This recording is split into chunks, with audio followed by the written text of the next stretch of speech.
Hello hello hello everyone. हम आ गए हैं वापस लेकर दो नए केस स्टडीज। आज मैं आपको बता दूं हमारा केस स्टडी डे 10th है और फिर से दो केस स्टडीज कॉन्ट्रैक्ट एक्ट का मैं लेकर आया हूं आपके लिए।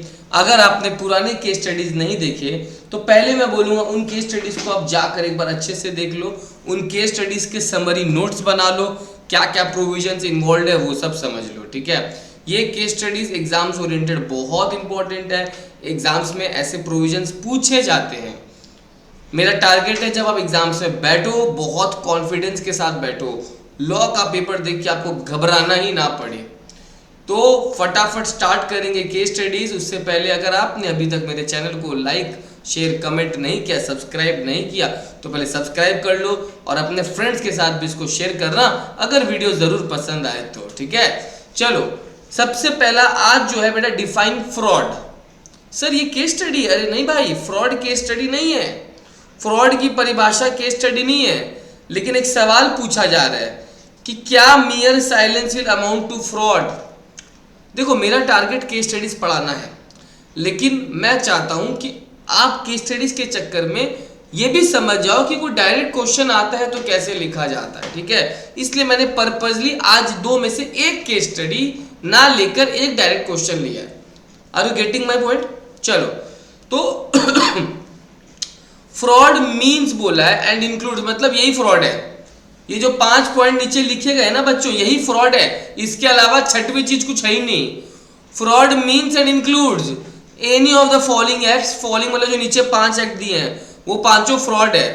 कोई एक पार्टी कमिट करता है यस और नो, या अगर वो पार्टी नहीं तो उसका एजेंट कमिट करता है किसी दूसरे पार्टी को डिसीव करने के लिए, धोखा देने के लिए, ताकि वो दूसरा पार्टी जो है कॉन्ट्रैक्ट में आ जाए। इंड्यूस करता है कि भैया उस व्यक्ति को दूसरे व्यक्ति को कॉन्ट्रैक्ट में एंटर करवाने के लिए फ्रॉड किया जाता है। राइट, तो फ्रॉड भैया या तो पर्सन खुद करता है या अपने एजेंट से करवाता है ताकि दूसरा पार्टी जो कॉन्ट्रैक्ट में एंटर कर ले। Isn't it? तो सर वो 5 चीज क्या है हमें बताइए ना। सुनो, पहला है कोई सजेशन दिया गया एक फैक्ट को लेके जो कि उस व्यक्ति को पता था वो सही नहीं है, yes or no, by one who does not believe it to be true, right? The suggestion as a fact of which which is not true by one who does not believe it to be true. तुमको पता था कि वो सच्ची नहीं है और तुम फिर भी झूठ बोल रहे हो। यस और नो, मेरी गाड़ी मेरे को पता है 40 किलोमीटर का माइलेज नहीं देती है, 20 का देती है, फिर भी मैं सामने वाले को बोल रहा हूँ भाई 40 का देती है। तो डेफिनेटली बेटा ये फ्रॉड है। Next, active concealment of a fact.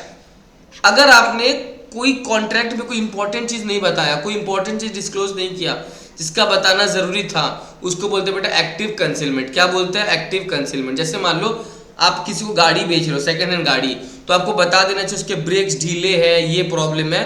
अगर आप नहीं बताते हो तो मतलब आप एक्टिव चीज को कंसील कर रहे हो, राइट, तो वो भी फ्रॉड है। ठीक है।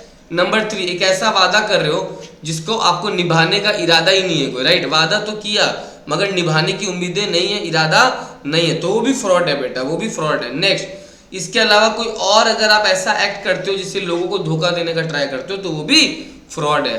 And any such act or omission as a law specifically declares to be fraud. इसके अलावा लॉ अगर कुछ बोल दे वो फ्रॉड है तो फ्रॉड माना जाएगा। लॉ में बोल दिया ये फ्रॉड तो फ्रॉड, लॉ में बोल दिया फ्रॉड तो फ्रॉड। तो इन पांचों को बेटा याद करना कि ये सब फ्रॉड के कैटेगरी में आते हैं। पहला कोई सजेशन जो आप दे रहे हो ये सोच के कि भैया सामने वाले को पता नहीं चलेगा मगर आपको पता था वो गलत है। दूसरा, कोई चीज छुपा लिया। तीसरा, वादा किया मगर निभाया नहीं। चौथा, कोई दूसरा ऐसा एक्ट जो फ्रॉडलेंट घोषित किया गया, या पांचवा लॉ ने जिसको बोल दिया फ्रॉड है। राइट, अब आ जाओ फ्रॉड के अलावा क्या चुप रहना फ्रॉड है क्या इंडियन कॉन्ट्रैक्ट एक्ट के हिसाब से? तो मैं आपको बता दे तो बेटा चुप रहना कभी भी फ्रॉड नहीं है। अगर कोई सेलर कोई चीज नहीं बता रहा है तो भैया ये बायर का जिम्मेदारी बनता है कि सेलर से पूछ ले। राइट, बायर का जिम्मेदारी बनता है कि सेलर से पूछ ले। Let the buyer beware. तो सेलर हर बार नहीं बोलेगा कि मेरे प्रोडक्ट में ये खराबी है। कभी कभी उन चीजों को बायर को भी अपना आंख नाक कान खोल के जो है प्रोडक्ट खरीदना चाहिए। तो mere silence will not amount to fraud, yes or no. हर बार सेलर चुप है, सप्लायर चुप है, इसका मतलब ये नहीं कि वो फ्रॉड कर रहा है। राइट, देखो ये स्टेटमेंट गलत है because as per the Indian Contract Act 1872 a party to the contract is under no obligation to disclose the whole truth. कोई पार्टी को जरूरत नहीं है कि सारा सच बता दे दूसरे पार्टी को। कैवेट इंटर बोलता है let the purchaser be aware, मतलब जो खरीद रहा सामान उसको ध्यान रख के खरीदना चाहिए। There is no duty to speak in such cases and silence does not amount to fraud. भैया सेलर का कोई जिम्मेदारी नहीं बनता है, जहाँ पे बायर अपना स्किल जजमेंट पे बेसिस पे खरीद रहा है, बायर जो अपना बुद्धि लगा के खरीद रहा है, तो वहाँ पे बेटा सेलर का कोई जिम्मेदारी नहीं बनता है। Similarly there is no duty to disclose facts which are within the knowledge of the parties. अगर पार्टीज को कुछ चीज़ पता है, पार्टीज को अगर कुछ चीज़ पता है तो उसका नॉलेज देने का भी जरूरत नहीं है, डिस्क्लोज करने का भी जरूरत नहीं है। तो आई होप ये केस स्टडी आपको बहुत समझ में आया होगा अच्छे से। पहले फ्रॉड बताया गया, उसके बाद बताया क्या चुप रहना फ्रॉड है, the answer is no sir. Seller is under no obligation to disclose everything, it is a duty of buyer to भैया to examine everything before or at the time of entering into the contract, right. चलो अब आते हैं actual case study में। आज का क्या लिखा हो समझो sir. A received certain goods from B promising to pay 1 lakh. ए ने कुछ गुड्स बी से खरीदा, ठीक है, और बोला भैया बी मैं तुमको कितना दे दूंगा, 1 लाख दे दूंगा, ठीक है। तो ए ने गुड्स ले लिया बी से 1 लाख का। लेटर ऑन ए बोला बी को भैया हम तुमको पैसा नहीं दे पाएंगे। तो ए बोला बी को हम तुमको पैसा नहीं दे पाएंगे। ए ने खरीदा था बी से और ए बोला भैया हम तुमको पैसा नहीं दे पाएंगे। उसके बाद सी जो कि ए को जानता है, C who is known to A pay 60,000 to B on behalf of A.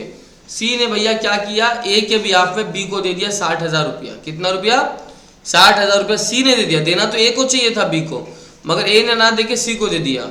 However A was not aware of the payment, A को पेमेंट के बारे में पता नहीं था।